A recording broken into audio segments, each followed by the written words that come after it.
Tack Jesus. Tack Jesus för din nåd, Herre. Tack Jesus för att du är trofast genom allt. Tack att vi får lägga den här gudstjänsten helt i dina händer. Jag ber att du öppnar våra hjärtan så att vi kan ta emot det som du vill tala, Herre. Jag hade förmånen att växa upp i ett kristet hem, och det gjorde att jag har alltid varit ganska öppen med att jag är kristen.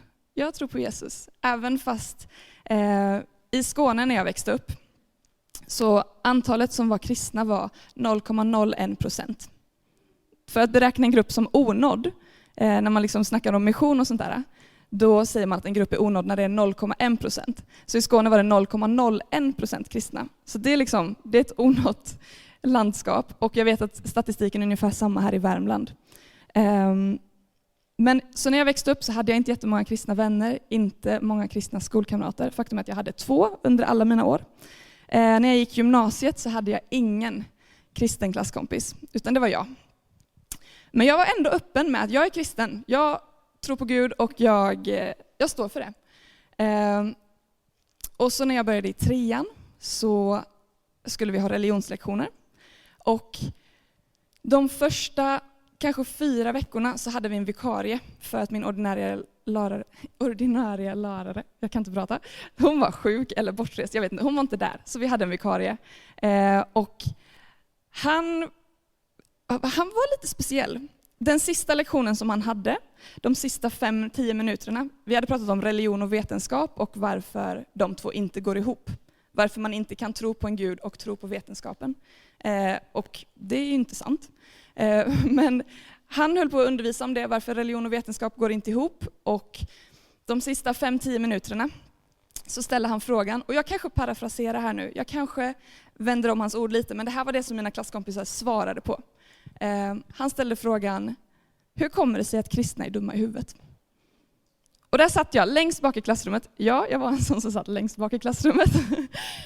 Men där satt jag längst bak i klassrummet och hörde hur mina klasskompisar svarar på varför jag är dum i huvudet. Även mina närmsta vänner svarar på frågan varför kristna är dumma i huvudet. Och jag satt där, och jag har alltid varit en sån som står upp för min tro. Men jag bara satt där med gråten i halsen och bara, vad gör jag? Gud, vad gör jag? Så jag frågade honom, vad ska jag göra? Och han svarade, du ska vara tyst. Det är inte tid att prata nu. Och jag bara, men jag vill prata. Men jag satt tyst då. Och sen gick jag ut från klassrummet, grät en skvätt. Och sen några veckor senare, om vi hoppar fram i tiden, så kommer min riktiga lärare kommer tillbaka, och hon har fått nys om att jag är kristen. Jag har själv inte sagt det till henne, utan det är någon i min klass, efter att de har liksom förklarat mig, alltså dumförklarat mig, så är det någon som berättat, men Hanna är kristen. Så hon kommer fram till mig efter en lektion och säger, Hanna, jag har hört att du är kristen.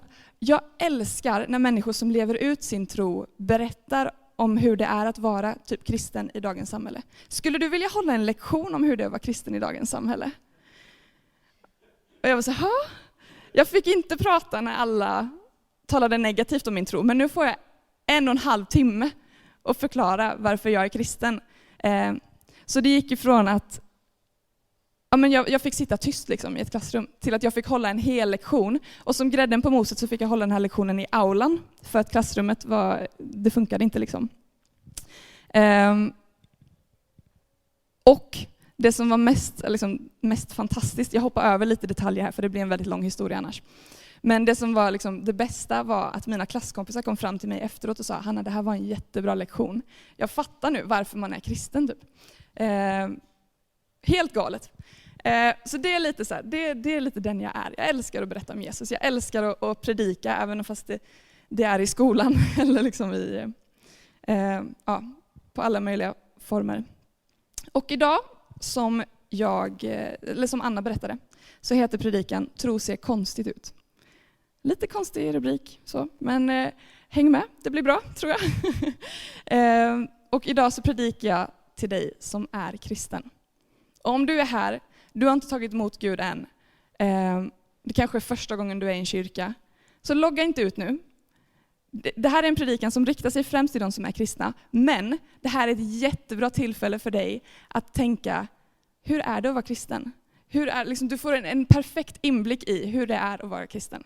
Så logga inte ut än, utan så här, tänk om jag hade varit kristen, hur hade jag tagit emot den här predikan? Okej. Tro ser konstigt ut. Är det någon som känner till Noa? Ja, men det är några. Några känner till Noa. Det är bra. Noa, han var en man som blev tillsagd av Gud att bygga en ark, alltså en jättestor båt, typ en färja i trä. Och Noa, han blev tillsagd att bygga den här båten under en torka. Det hade inte regnat på hur länge som helst. Han blev tillsagd att bygga den här båten långt ifrån vatten. Nu för tiden så har vi teknik så vi kan liksom, även om vi bygger en färja långt ifrån vatten så kan vi ändå med transportmedel färda den här färjan till vatten. Men de hade inte samma teknik på Noas tid. Så han byggde en jättestor båt jättelångt ifrån vatten när det hade inte regnat på jättelänge. Tro ser konstigt ut. Och sen är det någon som känner till Petrus. Petrus var en av, det är bra. Jag har några som känner till. Petrus var en av Jesu lärjungar. Men innan han var det så var han fiskare och hade studerat vatten hela sitt liv. Alltså han hade varit på vattnet typ hela sitt liv. På den tiden så blev man ju det yrket som din pappa hade. Det yrket var det du fick. Så han hade förmodligen följt med sin pappa från att han var liksom ett barn. Och sett hur vatten fungerar. Han visste att det behövs en viss mängd yta och luft för att någonting ska flyta på vattnet. Han visste också att den mänskliga kroppen, den går inte, alltså man kan inte gå på vatten. Än mindre kan man gå på vatten om det är storm, för då bryter vattnet ytspänningen. Så den lilla möjligheten du har att gå på vatten, den försvinner när det är storm. Tro ser konstigt ut. Är någon här inne som känner till Jesus? Ja, det är bra. Jesus, han gjorde många coola grejer.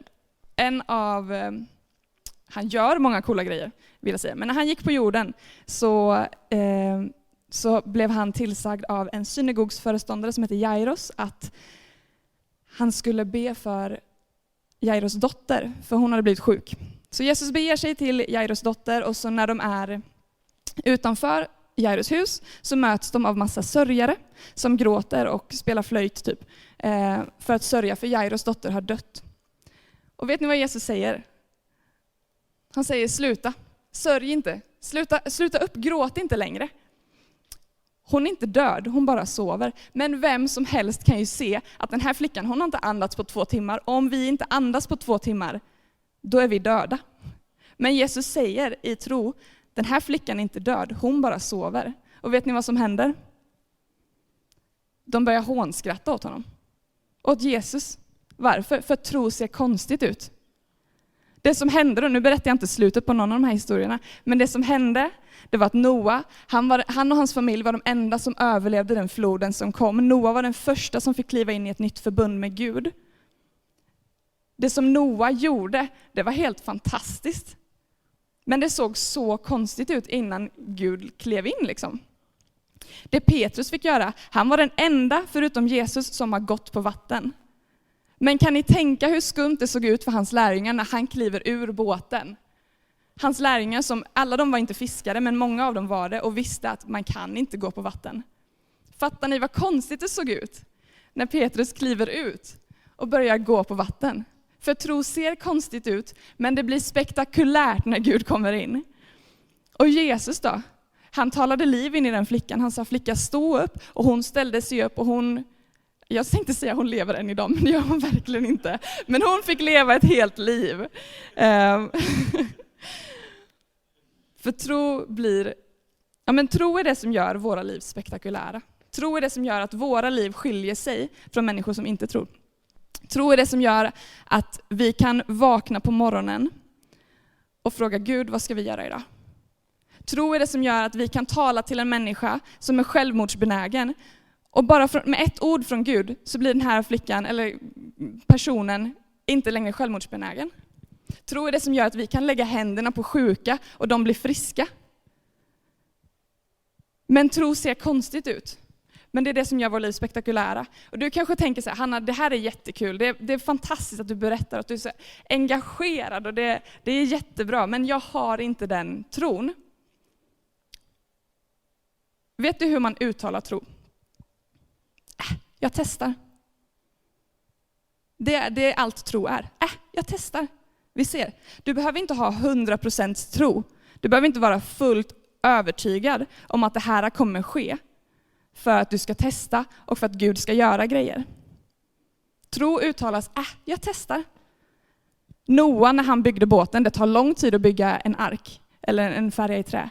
Han kan inte ha varit 100% säker hela tiden när hans grannar och människorna runt omkring honom skrattade åt honom och sa, vad håller du på med? Vad tror du att du gör?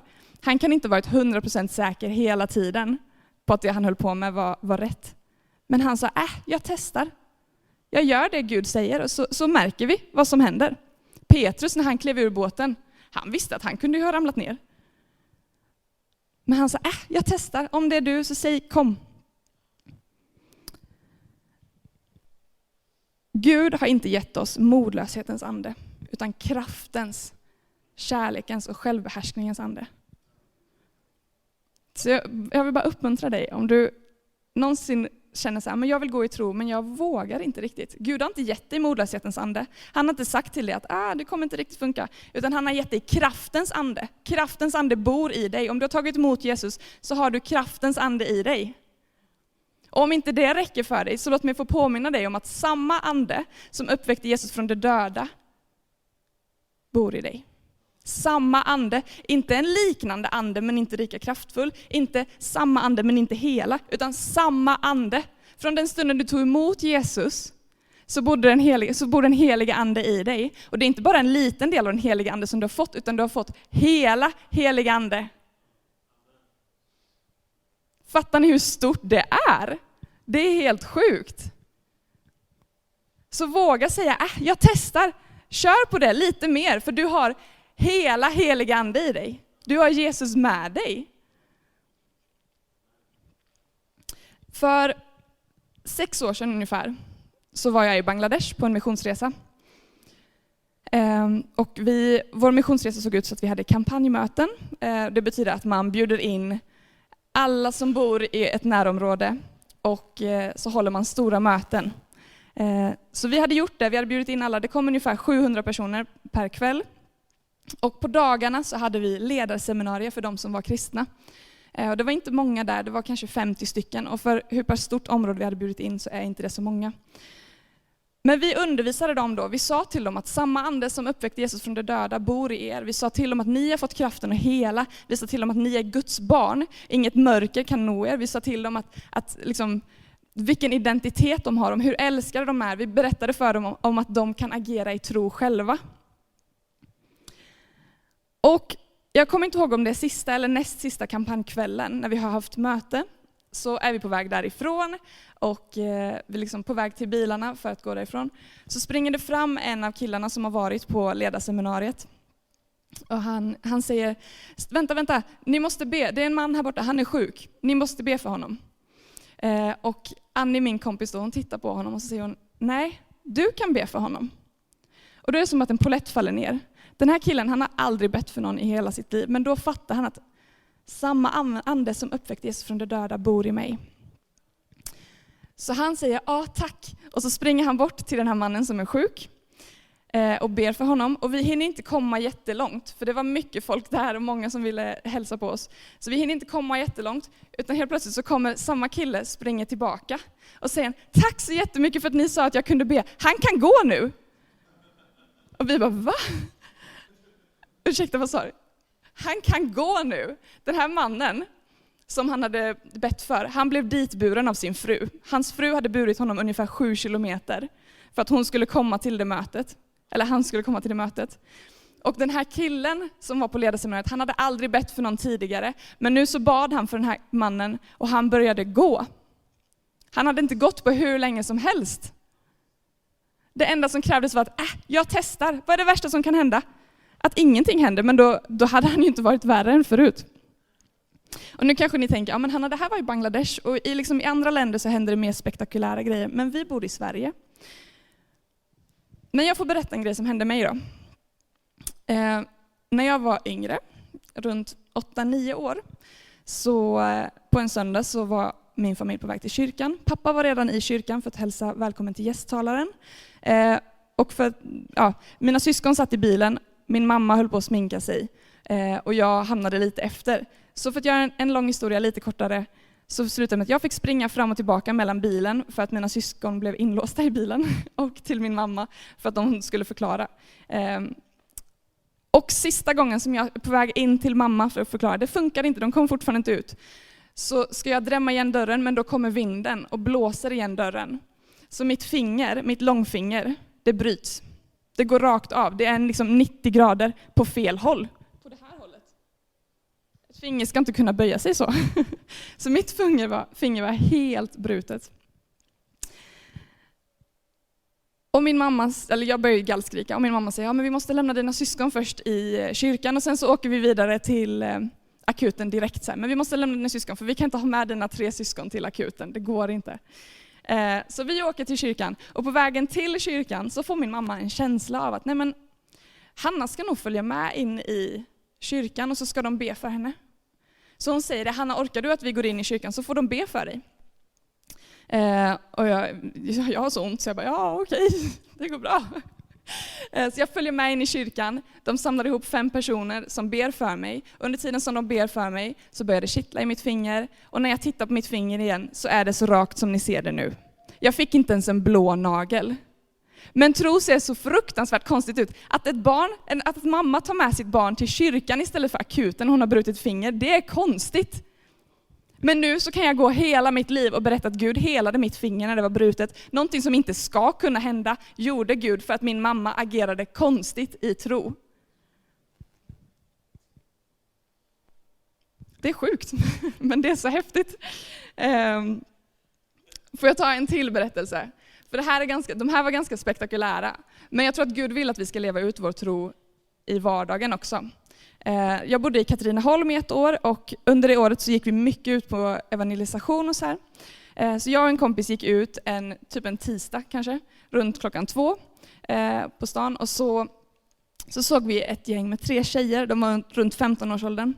Så vi gick fram till dem och frågade, hej, är det någon av er som har ont någonstans? Jättekonstig fråga att ställa, men vi frågade, är det någon av er som har ont någonstans? Och den ena tjejen som stod närmst mig, hon svarade, ja, alltså jag har ont i mitt lår. Det är typ kramp och så här, jag kan inte röra det mer än så här, annars gör det jätteont. Och när hon förklarade det här så börjar hennes 2 kompisar, de börjar fnissa och skratta liksom. Och sen så säger vi, ja men vi tror på en Gud som kan hela, är det okej om vi lägger handen på dig och ber för dig? Hon bara, ja, alltså ni kan ju testa så här. Och då bryter hennes 2 kompisar ihop, för de ser ju hur konstigt det här ser ut. De börjar asgarva. Så vi lägger handen på henne och säger, tack Jesus för att du älskar den här tjejen. Vi ber att all smärta ska gå nu i Jesu namn. Vi talar till smärta och gå i Jesu namn. Amen. Sen lyfter vi bort händerna, ingen längre bön än så. Och så frågar vi henne, kan du testa och göra någonting som du inte kunde göra innan? Ni vet, hennes kompisar är fortfarande typ vikta dubbla av skratt för det här är så konstigt. Så ber vi henne att känna efter. Och ni ser alltså hennes ansikte. Nej, du skämtar. Nej. Och hennes 2 kompisar som så stod och skrattade, de tystnar och blir så här, vad hände? Hon bara, jag har inte ont längre. Jag har inte ont. Och samtidigt då så kommer 2 andra kompisar och ställer sig, vad händer? Och vi svarar, men vi har precis bett för din kompis, hon hade jätteont i sitt ben, men hon har blivit helad nu. Är det någon av er som har ont någonstans?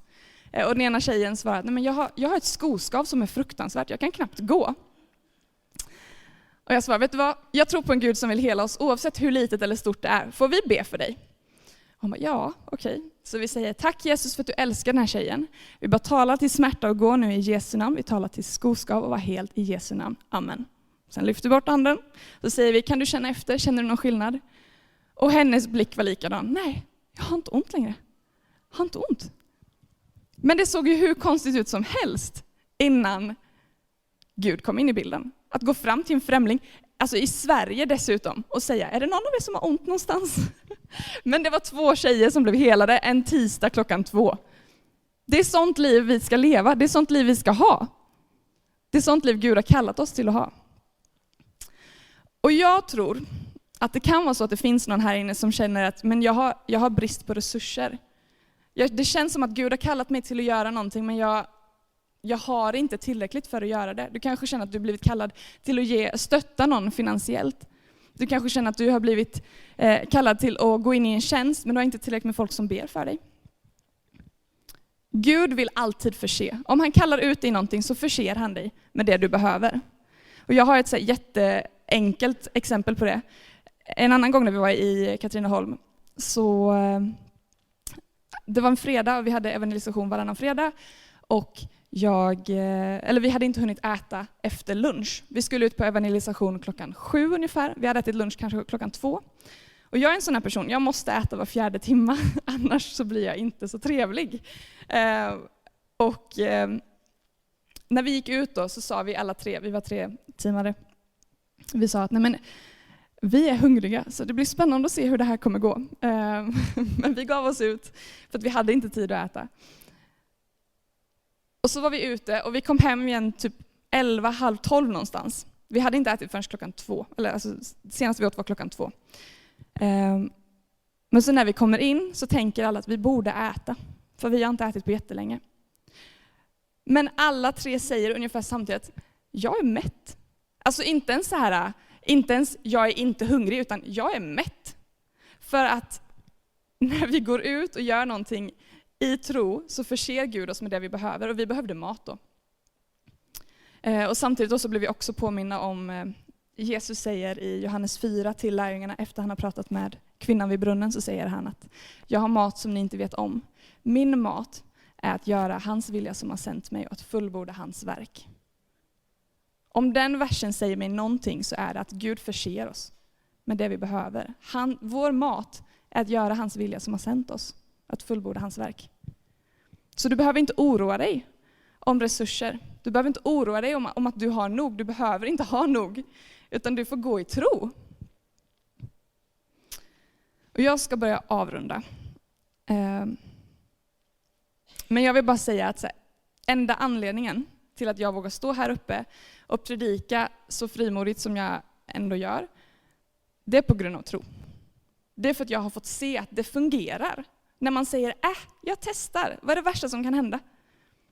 Då kommer Gud och möter oss och gör det som vi ber om. Enda anledningen till att jag ens är här i Karlstad, det är på grund av tro. Jag kommer från Skåne. Första gången jag var i Karlstad var den dagen jag flyttade hit. Jag hade inga kontakter här uppe. Men jag är här för att Gud sa, Hanna, det är där jag vill ha dig. Och det har blivit hur bra som helst. En anledning till att jag är här i Pingstkyrkan är på grund av tro. Och jag vet att jag är ganska ung, jag är bara 25.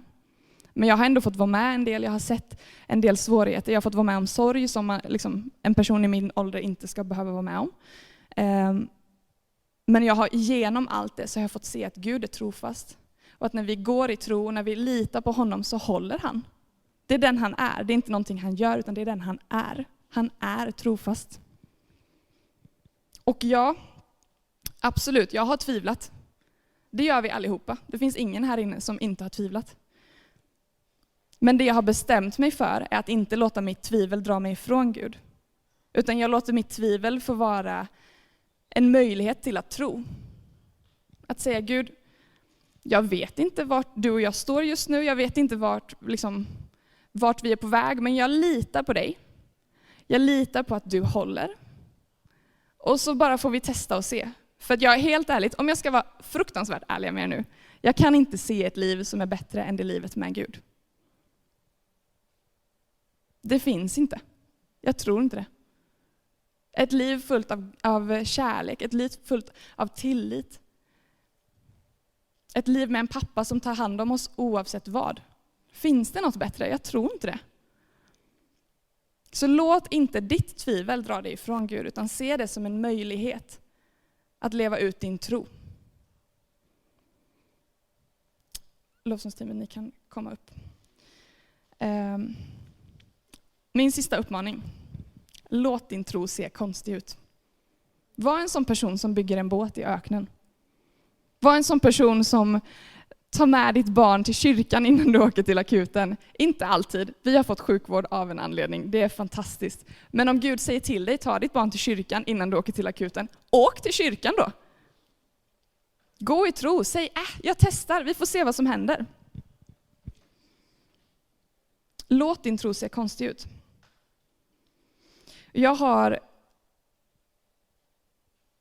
Vi ska gå in i en stund av förbön och bön och tillbedjan. Men jag har inför den här predikan, inför den här söndagen, så har jag frågat Gud om det är någonting som du vill säga till en specifik person. Och jag upplever att det är någon här som behöver höra att Gud är inte arg på dig. Han är inte besviken på dig. Specifikt, han kommer inte låta sin vrede falla över dig. Gud är inte arg på dig. Han ser på dig med förnöjsamhet. Han är så nöjd med dig. Om det här stämde in på dig så vill jag att du ska söka förbön. För jag tror att Gud vill tala mer. Jag tror att han inte är klar där liksom. Utan han vill säga mer.